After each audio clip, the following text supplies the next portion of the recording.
भगवान उन्हीं की मदद करते हैं जो खुद की मदद करते हैं। यदि कोई केवल खुद की मदद करता है तभी ईश्वर उसका पक्ष लेंगे।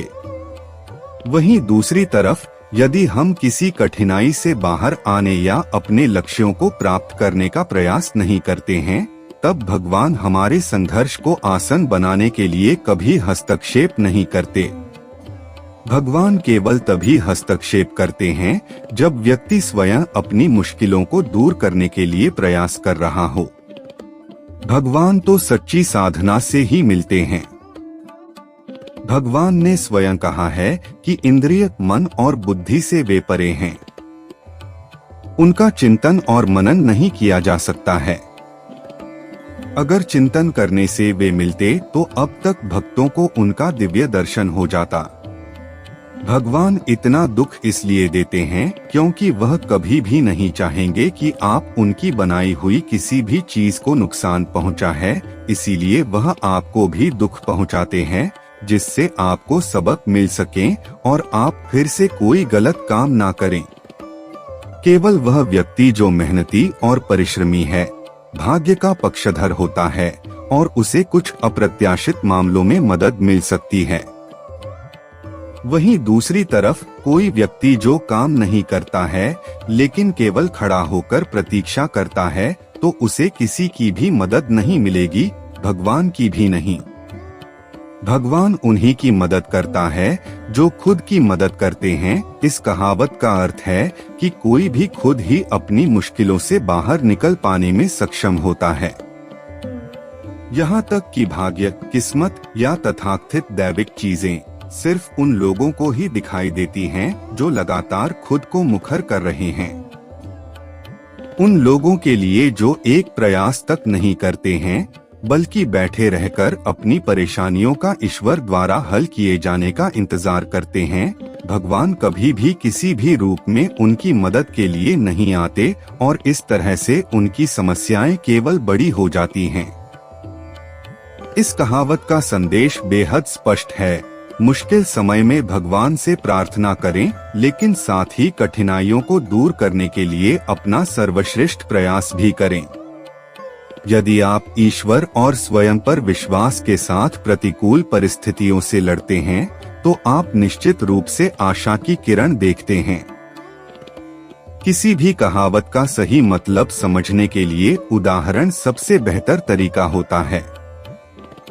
इस बात को ध्यान में रखते हुए मैं इस कहावत भगवान उन्हीं की मदद करता है जो खुद की मदद करते हैं पर आधारित कुछ ताजा उदाहरण आपके लिए लेकर आया हूं, जो इस कहावत को बेहतर तरह से समझने में आपकी मदद करेगा।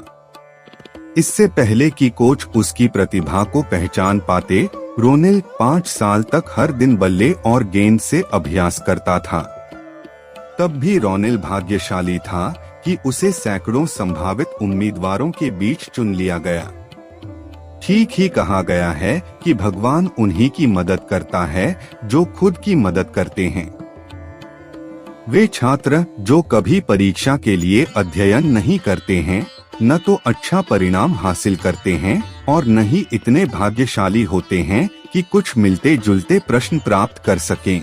वास्तव में भगवान उन्हीं की मदद करता है जो खुद की मदद करते हैं। केवल वे परिश्रमी किसान जो खेतों में कड़ी मेहनत करते हैं, उम्मीद करते हैं कि एक दिन बारिश होगी और ढेर सारी फसल होगी, भगवान मुस्कुराते हैं और बारिश की फुहार पूरे खेतों में होती है। अब भगवान की थोड़ी मदद से किसान अपनी मेहनत के फल प्राप्त करते हैं। भगवान उन्हीं की मदद करता है जो खुद की मदद करते हैं। केवल वे चूजे जो उड़ान भरने के लिए लगातार अपने पंख फड़फड़ाते हैं, गिरते हैं और फिर से कोशिश करते हैं, वे ही खुद को सुरक्षित रखने के लिए आकाश में उड़ पाते हैं। अन्य दूसरे शिकारियों द्वारा खा लिए जाते हैं। परम सत्य है कि भगवान उन्हीं की मदद करता है जो खुद की मदद करते हैं। जो कोई स्वतंत्र रूप से एक चट्टान से गिर रहा हो, सौभाग्य से किसी चीज को तभी पकड़ सकता है जब वह उसके लिए प्रयास करता है।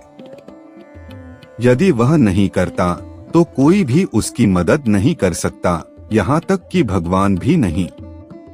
सच ही है कि भगवान उन्हीं की मदद करता है जो खुद की मदद करते हैं। जब हम भगवान पर विश्वास रखते हैं तो हमें सभी चीजें मिलती हैं जो हमें जरूरत होती है। भगवान हमारी चिंताओं, दुखों और सुखों को समझते हुए हमेशा हमारे साथ होते हैं और हमारी मदद करते हैं। इसलिए हमेशा भगवान पर भरोसा रखना चाहिए और उनसे सदैव श्रद्धा और भक्ति के साथ जुड़े रहना चाहिए। भगवान को पाने के 3 रास्ते हैं। इनमें पहला है कर्म योग, दूसरा ज्ञान और तीसरा भक्ति आय। ईश्वर केवल आध्यात्मिक विनम्रता के आधार पर ही उन्नति करता है। आप इसलिए विनम्र नहीं हैं क्योंकि आप सोचते हैं कि आप विनम्र हैं या कहते हैं कि आप विनम्र हैं। भगवान को कोई भी इंसान नहीं देख सकता है। अगर कोई बोलता है कि उसने भगवान को देखा है, तो यह बात बिल्कुल झूठ है।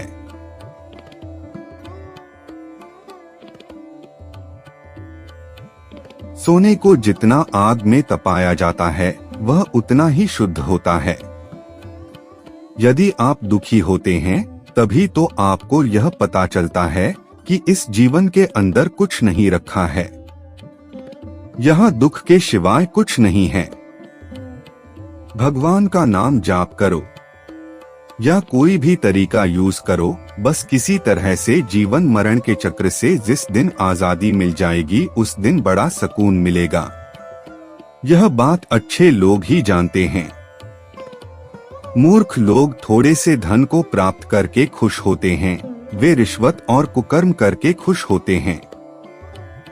लेकिन अच्छे लोग छोटी मोटी खुशी से खुशी नहीं होते हैं, उनको बड़ी खुशी चाहिए होती है जो कि शरीर से मिल ही नहीं सकती है। उसके लिए आपको शरीर से परे जाना ही पड़ेगा। दुखों का सबसे बड़ा मूल कारण हमारी इच्छा है। हम अपनी इच्छाएं बनाते रहते हैं जो पूरी नहीं हो पाती, तो इस वजह से हम कभी भी संतुष्टिपूर्ण जीवन नहीं जी पाते। यही है जिंदगी का सबसे बड़ा दुख। और यह इसलिए होता है क्योंकि हम हमेशा ज्यादा पाने की लालसा रखते हैं, जबकि हमें जो हमारे पास है उसी में संतुष्ट रहना चाहिए और उम्मीद खुद की मेहनत पर लगानी चाहिए। हमें अपनी ख्वाहिशों को अपने दम पर पूरा करना चाहिए।